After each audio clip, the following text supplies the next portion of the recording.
नमस्कार, times of Swaraj में आप सबों का स्वागत है। मैं हूं संतोष सिंह और आज हम टाइम्स ऑफ स्वराज में बात कर रहे हैं नीट प्रश्न पत्र लीक मामले में सीबीआई को केस टेक ओवर किए लगभग 72 घंटे हो चुके हैं और इस 72 घंटे के दौरान ऑपरेशन उसी दिशा में चल रहा है जिस दिशा में आर्थिक अपराध इकाई 5 मई से काम कर रही थी। कोई इनपुट नहीं आया है, पुराने ही इनपुट को वो जांच रहे हैं और उसी इनपुट के आधार पर आज 2 अभियुक्त को जो जेल में बंद है, जिसको देवघर से पकड़ के लाया गया था, मिंटू और मुकेश को, उससे पूछताछ करेंगे आज रिमांड पर। हजारीबाग में उसी स्कूल पर वो फिर से दबिश बनाई है, वहाँ के प्रिंसिपल से पूछताछ कर रहे हैं। एनटीए के जो लोग थे उनसे पूछताछ कर रहे हैं, कोरियर कंपनी वाले से पूछताछ कर रहे हैं। लेकिन बड़ा सवाल ये है कि जिस थ्योरी पर आर्थिक अपराध इकाई 5 मई से काम कर रही है और जिस थ्योरी को एस्टेब्लिश करने के लिए आर्थिक अपराध इकाई को 1 महीने से ज़्यादा का वक्त लग गया, उसी थ्योरी को आगे बढ़ाकर आर्थिक अपराध इकाई क्या संदेश देना चाहती है। ये जितना कुछ भी हुआ है, ये सीधे सीधे तौर पर ये अंतिम कड़ी है, मतलब स्टूडेंट तक पहुंचने से पहले की एक कड़ी है जिस पर कार्रवाई हो रही है। और अभी तक प्रश्न पत्र लीक मामले में देश में जितनी भी कार्रवाई हुई है, बस इसी कड़ी के आसपास रहा। बहुत ज़्यादा आगे बढ़ा तो प्रिंटिंग प्रेस, वहाँ प्रिंटिंग प्रेस पे भी छोटे कर्मचारियों पर दबिश बनाकर बाहर। अभी किस पर फोकस है? एक स्कूल के प्रिंसिपल पर, एनटीए के 2 ऑब्जर्वर पर, कुछ इन्विजिलेटर पर और कोरियर कंपनी पर। लेकिन बड़ा सवाल ये है कि अगर उस सेंटर पर प्रश्न पत्र जिस कोरियर एजेंसी के माध्यम से पहुंचाई गई है, उस कोरियर एजेंसी को अपॉइंट कौन किया है? कोरियर एजेंसी की क्या हैसियत है? किस आधार पर इतने महत्वपूर्ण प्रश्न पत्र जैसे चीज़ों को डॉट कंपनी के माध्यम से भेजा गया, जो भी कंपनी रही हो कुरियर का, इतने साधारण तरीके से कि वो एक मैजिक पर ले जाके जो है सो स्कूल में क्वेश्चन पहुंचा रहा है। उसमें स्कूल का प्रिंसिपल तो कहीं शामिल नहीं है। उसमें कहीं प्रिंसिपल शामिल है? उस कुरियर कंपनी के माध्यम से जो सामग्री पहुंचाई जा रही है, प्रश्न पत्र पहुंचाई जा रही है, उसमें उस व्यवस्था में शामिल कोई व्यक्ति शामिल नहीं है। एनटीए दिल्ली शामिल है, उसी ने कुरियर एजेंसी को काम दिया होगा ना। और कुरियर एजेंसी इस तरीके से गैर जिम्मेदाराना तरीका से क्वेश्चन लेके चल दिया, तो जिम्मेवार कौन है? प्रिंसिपल, मुन्ना भाई, कि जो प्रश्न पत्र बच्चों तक पहुंचाया है, सो कौन जिम्मेवार है? जरा सोचिए।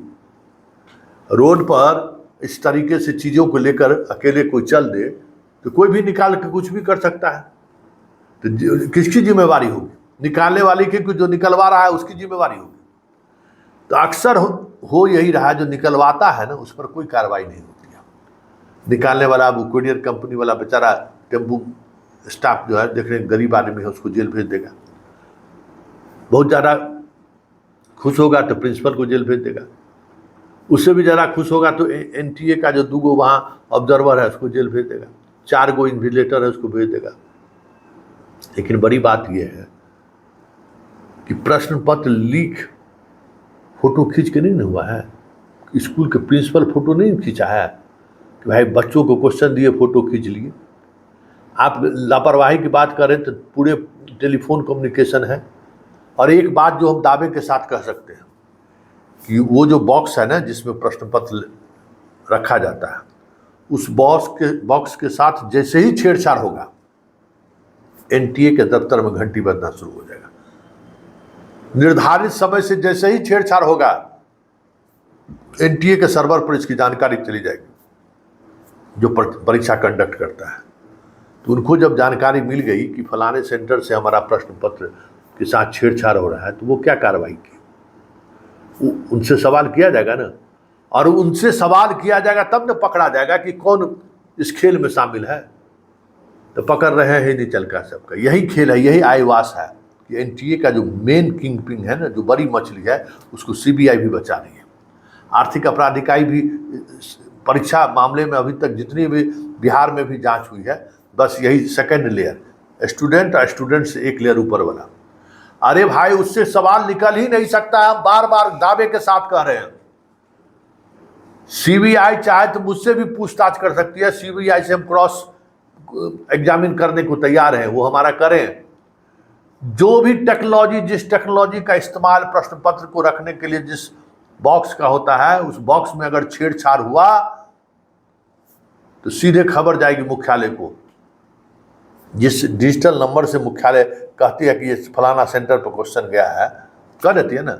वो भी टेक्नोलॉजी का इस्तेमाल बिहार में ही पहली बार हुआ था, इसलिए हम जानते हैं बहुत सारी चीज़ें कि प्रश्न पत्र का जो कोड है, उस कोड के आधार पर आपने कह दिया कि हजारीबाग से प्रश्न पत्र लीक हुआ है, लेकिन जिस डब्बे में वो कोड वाला क्वेश्चन आया, उस डब्बा खुला, क्योंकि जो डिजिटल लॉक होता है, डब्बा खुला, डब्बा के साथ छेड़छाड़ हुआ, तो ये जानकारी तुरंत मिल जाएगी, क्योंकि उससे पहले खुल ही नहीं सकता, और खुलेगा तो जानकारी मिल जाएगा एनटीए के चीफ को। इसलिए एनटीए के चीफ से पूछताछ हो, तब समझ में आएगा ना कि इस खेल में कौन लोग शामिल है।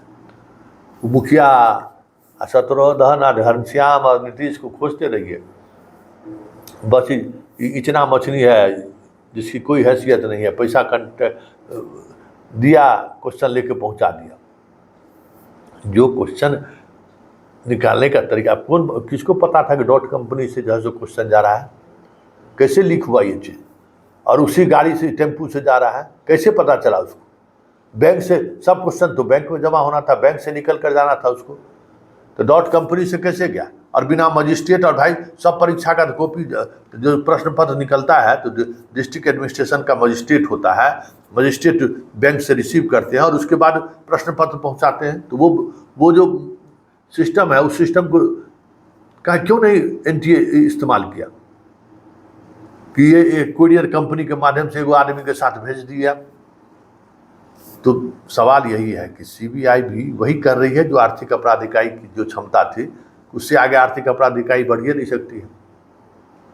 प्रश्न पत्र तो दे ही नहीं रहा था एनटीए, पूछताछ कहाँ करने के लिए इसको देगा? तो ये सारी चीज़ें हैं जो सीबीआई जिस दिशा की तरफ बढ़ रही है, साफ संकेत है कि सीबीआई बड़ी मछलियों पर हाथ डालने से परहेज कर रही है। उन्हें जो कहा गया है बस वहीं तक जांच को केंद्रित रखना चाहता है। बड़ी मछली इस रडार में आए, ये हमें लगता है कि पूरे अनुसंधान या जो जांच चल रही है उससे नहीं लगता है कि वहां तक पहुंचने की सोच भी रही है सीबीआई। ऐसे में इस जांच का मतलब क्या है? बड़ा सवाल है।